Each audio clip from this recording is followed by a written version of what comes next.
intubated with a ventilator and we have them on high drugs, I still know that they can hear us and I know they can feel the touch. Rank doesn't matter, job doesn't matter, nothing matters. To me, it's just somebody's brother or, you know, sister, and we take care of them all the same way.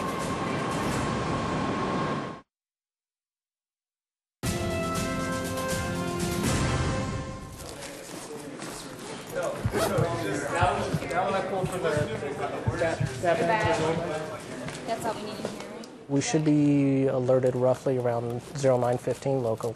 That means we have an hour to show from the time frame that we're called. Once we get here, being the charge med tech, which is going to be my role, what I'll do is I'll start making sure first that everyone has been alerted and that they've shown up. Once they get here, I'll start checking different items.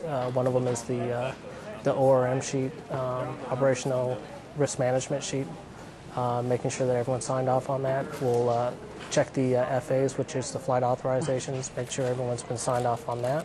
And then making sure that, in my case, I'll be double checking to make sure that the enlisted crew has their no-go items, has their publications, they're not missing any items. And basically that they're overall mentally and physically ready to fly. We'll have a nurse come in from the CASA. They'll explain to us what patients we're going to be having on board, and then one of the nurses will divvy those patients out and determine who's going to be taking what patients on the aircraft.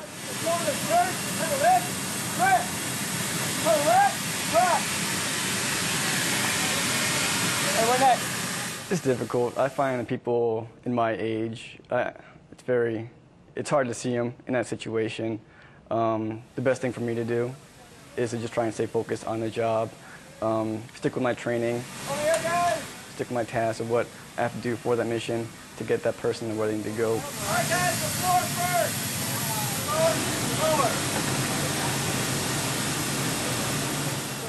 We're all qualified nurses before we ever get to the squadron, so it's special duty for us. So all of our nurses have generally worked in the intensive care units, ERs, cath labs, you name it. We have a wide variety of nurses, a wide variety of skill sets that we can use in flight. And our technicians are also very competent medical personnel. So you really don't know what you're going to get. Sometimes whenever you fly into Iraq, Afghanistan, you drop the ramp down, you're prepared to get 10 patients, but when you drop the ramp, you actually get 20. So you just mentally prepare yourself to handle whatever comes on board. And it's kind of normal for us to do that, so we don't really think about it.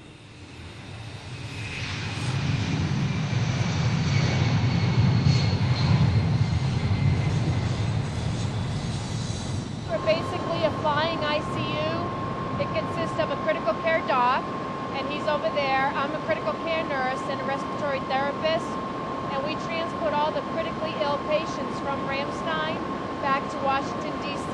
so they can get a higher echelon of care. We have to keep an eye on a lot of things, especially the ones with like the abdominal wounds. Because we're up at altitude, we have to make sure that the pressure doesn't build up.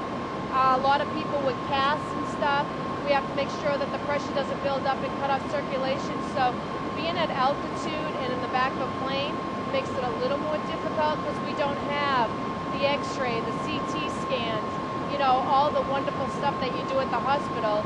We have a little machine that does lab work for us, basic labs, and we base a lot of things off of that. We have all of our monitors, our IV pumps, our ventilators. We have them hooked up to the KCI wound bags. We've got the patients over there that have chest tubes coming out that drain the fluid constantly. We just monitor all that and make sure there's no significant changes. If there are, then we need to do something.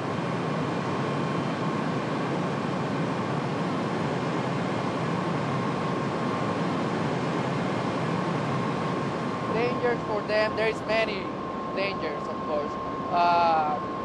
We do a lot of movement of the patient from the ICU to the gurney, then to the ambulance, from the ambulance to the plane, and so on.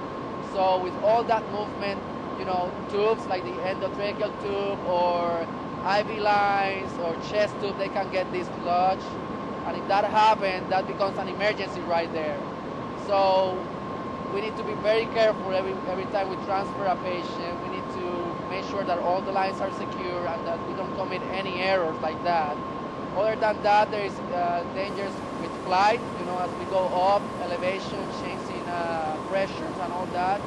So we need to make sure before we fly that the patients don't have air between their lungs or air in their brain, because if we don't anticipate that, once we get to altitude, it can be very dangerous for them, and we will have to do procedures in flight. Hello everyone, this is the captain. I just want to let you know that we've made it into U.S. airspace. Boston Center welcomes you back to the United States. We're now United States airspace. It's the best job in the world. I mean, I just love these boys and I love taking care of them. And it's kind of hard, but once you pick them up and package them, you have to turn a switch and you have to just become the nurse.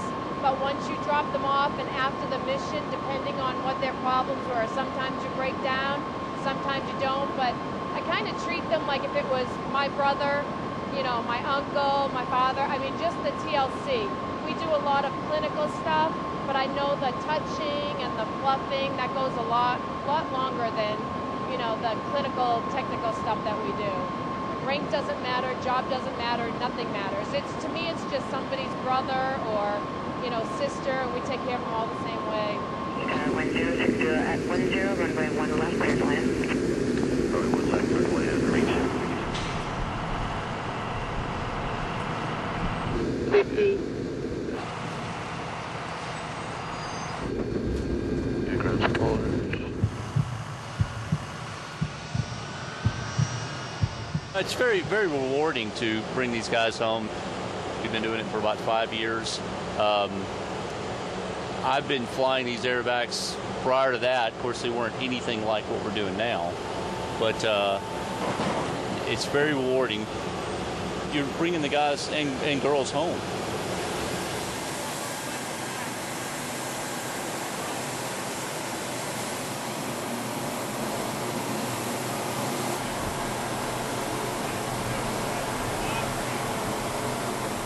When you land into Andrews and you're able to look them in the face and say, welcome home, it's such a gratifying feeling that you really do come full circle, I feel like, where you get them at Ramstein and they're injured and they're just waiting to get home. So when you land at Andrews and you can tell them welcome home, and that for me seals the deal, and I'm able to go on.